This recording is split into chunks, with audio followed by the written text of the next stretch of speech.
Olá, eu me chamo Ana Carolina. E eu me chamo Clara. Nós somos estudantes do segundo ano do Ensino Médio Técnico Integrado no curso de Controle Ambiental do Instituto Federal Catarinense Campus Camboriú.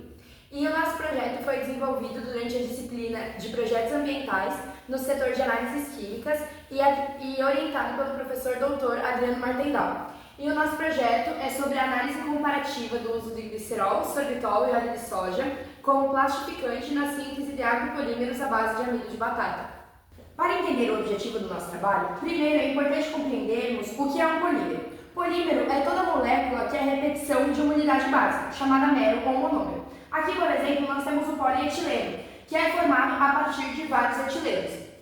E dentro da indústria ou da pesquisa, dependendo do contexto, polímero é empregado como um sinônimo de plástico, porque o plástico é o mais conhecido entre os polímeros sintéticos. E o plástico ele tem uma importância social muito grande, porque ele possibilitou a democratização de diversos produtos. Porém, ele também traz um impacto ambiental muito grande por dois principais fatores, que ele não vem de uma fonte renovável e que ele não é biodegradável. Nesse sentido, desde a década de 70, começaram a ser desenvolvidos materiais que mantinham essas propriedades, porém que fossem biodegradáveis, os chamados bioplásticos ou biopolímeros. E dentro dos bioplásticos, nós temos uma classe chamada agropolímeros, que são os biopolímeros formados com produtos de matriz agropecuária. E um produto muito interessante para produzir agropolímeros é o amido de batata, pois ele atua como um subproduto da indústria da batata. Ou seja, ele seria jogado fora e poderia ser utilizado para substituir um produto que causa impactos ambientais. Porém, quando nós processamos os fios somente com o uso do amido da batata, eles ficam muito quebradiços, devido às fortes ligações de hidrogênio entre as moléculas de amilose e amilopectina que formam este amido. Então, tanto na indústria de plásticos convencionais quanto na indústria de bioplásticos, nós sempre empregamos o uso de um plastificante, que é uma molécula que tem a função de se empregar entre as moléculas de amido para aumentar sua maleabilidade e resistência e que são compatíveis com a base de formação desse filme polimérico. Como o amido ele é polar e hidrofílico, os plastificantes também devem ser polares e hidrofílicos. Então, o sorbitol e o glicerol são dois plastificantes que são empregados na nossa análise e estudados na literatura. E nós também vamos utilizar na nossa análise o óleo de soja, que apesar dele ser apolar, então a princípio não poder ser utilizado para essa função, quando ele sofre um processo de hidrólise, então ele é colocado em um meio aquoso ácido ou básico e levado ao aquecimento, ele se separa em glicerol e ácido gráfico por meio do processo da hidrólise.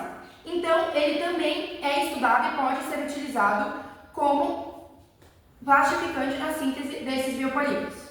Então, para a produção do bioplástico, nós utilizamos várias metodologias de diferentes estudos e adaptamos elas de acordo com a estrutura oferecida pelo Laboratório de Química do IFC. Então, em um becker, pesando em uma balança analítica, nós adicionamos 3 gramas de amido de batata, com uma pipeta graduada 3,6 ml de ácido clorídrico, também com uma pipeta graduada 30 ml de água destilada, e adicionamos o plastificante de acordo com o teste realizado. Nós realizamos 4 tipos de testes, com 50%, 100%, 150% e 200% do volume do plastificante em relação à massa do amido. Por exemplo, se for o teste de 150%, nós adicionamos 4,5 ml de plastificante para 3 gramas de amido de batata. Depois de adicionarmos todos os reagentes ao becker, nós o levamos ao bico de Bunsen para aquecimento uniforme de chama branda por 10 minutos. Depois o retiramos e o esfriamos em um banho de gelo. Então conferimos o pH com auxílio de um alfa-kit e neutralizamos com uma solução de NaOH 10%. E se desejarmos, adicionamos colorante alimentício.